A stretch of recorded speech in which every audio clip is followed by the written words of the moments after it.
महाराज का दिन है, शनिवार है, न्याय देवता का दिन है, कर्मफलदाता न्याय देवता दंडनायक शनि महाराज का। तो आज हम एक्चुअली बेसिकली कॉन्स्टिट्यूशनल बेंच ने जो महाराष्ट्र पॉलिटिकल क्राइसिस के ऊपर जो वर्डिक्ट दिया है उसके बारे में ऑनरेबल रिस्पेक्टेड माय लॉर्ड से सवाल पूछ रहे सर। चलो, आपने जो भी केस का वर्डिक्ट दिया उसकी हम लोग रिस्पेक्ट करते हैं, we accept humbly we respect. Sir जी, जनता का क्या 12-13 करोड़ की महाराष्ट्र का जनता का आपने विचार किया? हियरिंग के टाइम पे हम लोग बहुत उम्मीद लगा के बैठे थे सर। आपने उद्धव साहब के ठाकरे का सब सुन लिया, फिर वो गवर्नर का वकील का सुन लिया, फिर वो शिंदे साहब के वकील का सुन लिया, उनको क्रॉस एग्जामिन भी किया, गवर्नर की पूरी आपने चमड़ी उखाड़ दी, बहुत सारे सवाल किए। ठीक है, वो आपका हक है, कीजिए।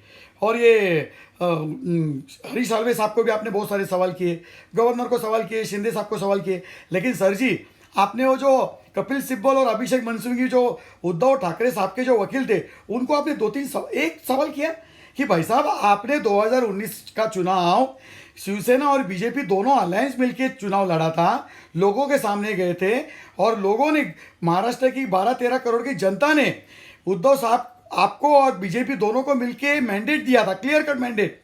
उद्धव साहब को 56 और बीजेपी को 106 ऐसे 105, तो दोनों मिलके 161 क्लियर मैंडेट दिया था। तो उसके बावजूद आपने ऐसा सवाल क्यों नहीं किया कपिल सिब्बल और मनु सिंघवी को, उद्धव साहब के जो वकील थे, कि आपने मैंडेट को ओवरटर्न क्यों किया? मैंडेट के खिलाफ आप जाके दूसरे के साथ अलायंस क्यों किया? ये सवाल आपने क्यों नहीं किया भाई साहब? ऑनरेबल सीजीआई एंड ऑनरेबल और दो 4 जजेस थे, आप बैठे थे, इस लाइव टेलीकास्ट था, सब लोग देख रहे थे, सुन रहे थे। आपने महाराष्ट्र की जनता का एक सवाल नहीं किया। तो आखिर में ये जो कॉन्स्टिट्यूशन, ये किसके लिए? Supreme court is the protector of the constitution, right? हम मानते हैं। तो कॉन्स्टिट्यूशन में शुरुआत क्या होता है? We the people. तो महाराष्ट्र की जो जनता है, वी द पीपल, 12-13 करोड़, उसका आपने ख्याल क्यों नहीं रखा? उसकी आपने सुनवाई क्यों नहीं की? उसकी तरफ से ऑनरेबल जज साहब आपने सवाल क्यों नहीं किए? सिर्फ उद्धव साहब को नहीं, शिंदे साहब को या गवर्नर को, सबको। वो क्या हो गया भाई साहब? हमारा जो मैंडेट चोरी किया उद्धव साहब ठाकरे ने और कांग्रेस ने और राष्ट्रवादी ने, तो इनको आपने सवाल क्यों नहीं किया सर?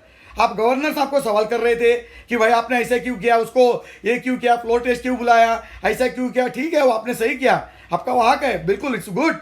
शिंदे साहब को भी आपने सवाल किया, उनके वकील को जो कॉल थे, और वो महेश जेठमलानी थे कि भाई 3 साल आपने एंजॉय किया, 2.5 साल एंजॉय किया, तो अभी क्या हो गया?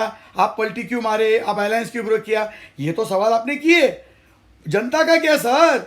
आपने जनता की तरफ से क्यों नहीं सवाल किया तीनों चारों पार्टियों को कि भाई महाराष्ट्र का मैंडेट जो था कुछ अलग था और उसको आपने पलटी करके, चोरी करके अलायंस गवर्नमेंट फॉर्म की? उसका सवाल आपने, सवाल जवाब ऑनरेबल चीफ जस्टिस और दूसरे सारे जस्टिस ने क्यों नहीं किया सर?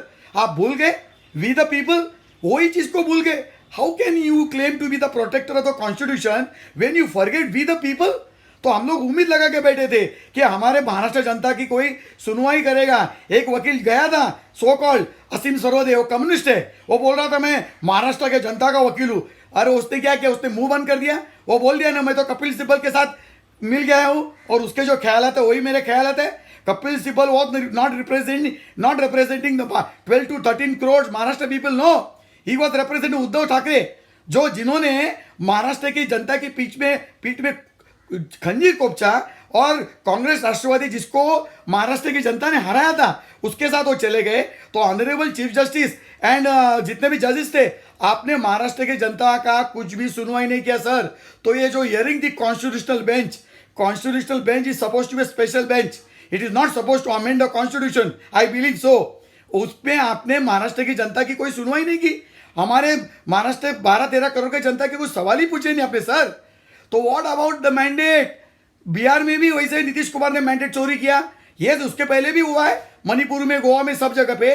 तो इसमें आपको बहुत बड़ा मौका था सर कि महाराष्ट्र के जनता का, सिर्फ महाराष्ट्र के जनता का नहीं, ओवरऑल जो पीपल का मैंडेट, लोगों का मैंडेट, ये पॉलिटिकल पार्टीज चोरी करते हैं, पलटी करते हैं, उसके ऊपर क्यों नहीं सुनवाई हुई? उसके ऊपर क्यों नहीं सवाल जवाब पूछा गया माय लॉर्ड? तो ये सबसे बड़ा गलती किया सर आपने। आप पॉलिटिक्स में घुस गए, किसके कितने साथ थे, गवर्नर ने ऐसे क्यों किया, शिंदे ने ऐसे क्यों किया? You allowed political party to make supreme court as a political battle ground. आपने नहीं करना चाहिए था वो सब चीज। ये मेरा तो पहला ही मानना है, ये कॉन्स्टिट्यूशन बेंच की जरूरत ही नहीं थी। भाई वो एमएलए का डिस्क्वालिफिकेशन सबको पता था पहले से, छोटे बच्चों को पता था कि वो सुप्रीम कोर्ट डिसाइड नहीं कर सकता है, वो विधानसभा के पास जाएगा। पार्टी किसकी? वो इलेक्शन कमीशन डिसाइड कर सकता है। तो एक कॉन्स्टिट्यूशन बेंच की जरूरत ही क्या थी? और जब वो बनाया आपने तो महाराष्ट्र की जनता की आपने सुनवाई क्यों नहीं की? Why you didn't discuss the peoples mandate and the political party overturning and stealing peoples mandate? ये सबसे बड़ा इश्यू था सर आपके सामने कॉन्स्टिट्यूशन प्रोटेक्टर के हिसाब से। तो what happened sir? You really let down the people of this country. I don't think you protect we the people's right. Sorry to say that. With all due respect, we love you, we respect you, we are grateful. But आपने ये mandate चोरी करने वाले political parties को आपने कुछ भी सवाल जवाब नहीं किया, कुछ पूछा नहीं, जनता की तरफ से आपने कुछ भी देखा नहीं कि भाई बेसिकली मैंडेट ओवरटर्न किया गया है, 2019 का जनादेश चोरी की गई है, उसके बारे में आपको बोलना चाहिए था, उसके बारे में कुछ rules and regulation guidelines lay down करनी चाहिए थी आपने sir, so that the political party would never dare to steal people's mandate. जो राजनीतिक पार्टी है वो लोगों का जनादेश चोरी ना करे, उसके लिए आपने कुछ करना चाहिए था। सुनवाई होने के बाद कुछ रूल्स रेगुलेशन ले डाउन करने चाहिए थे, उसके बजाय आप पॉलिटिक्स में घुस गए। You allowed Supreme Court, Honorable Supreme Court room to be political battleground. Sorry, sir. Thank you.